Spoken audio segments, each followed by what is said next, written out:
You mentioned that the market is tending to focus right now just on the additional stimulus that's going to come, on what the Fed's doing, that they're not really paying attention to the taxes just yet. Do you think that there will be a pullback at that point, or the gains that we're seeing right now, you think that's valid even with the tax increases that we do anticipate will come?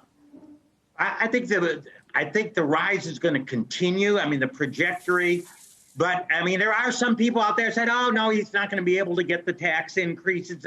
It's too close at 50-50. He will get those tax increases done. I don't think it's going to be the entire, in fact, I'm almost certain it's not going to be that entire plan that he put forth before the election.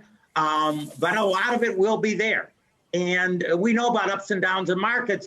At one point later on, people are going to say, woo.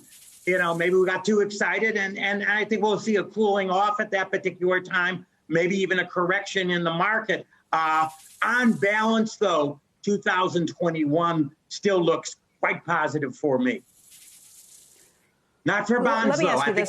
I really believe interest rates are on the long end. Fed is going to keep short, but on the long end, I think the treasuries are going to be, I think, the single worst investment class in 2021. Because you see interest rates heading where? I mean, we look at the 10-year today, and I think it's already at 1.16 when we checked earlier this morning. I think the 2-year, 10-year spread right now is at the biggest level we've seen since maybe all the way back to 2017. That was the level it hit yesterday. Where do you think rates are headed? Or interest rates, I should say.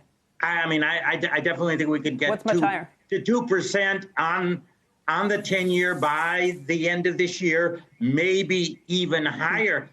Honestly, I think we could get early 2022 to up to 3%, because I think there's going to be inflation. I really think far above the Fed target.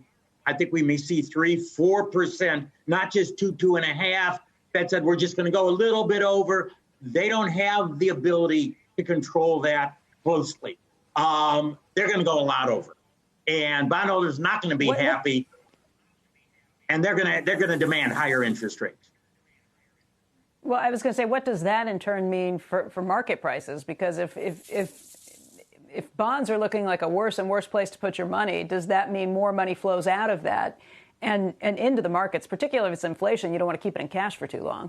Exactly, and that I think is a very major reason why the market has continued to go up. And I think it's a major reason why it was in the anticipation of that, why it was going up in the second half of 2020. So, yeah, it's again, you don't want to be in cash, especially long-term bonds, because not only are you getting fixed hours, you're going to get bonds that are going to be going down in price. So that the theme that we've talked about for so long in the market, there is no alternative. It's going to grow and grow and grow this year for investors. Shepard Smith here. Thanks for watching CNBC on YouTube.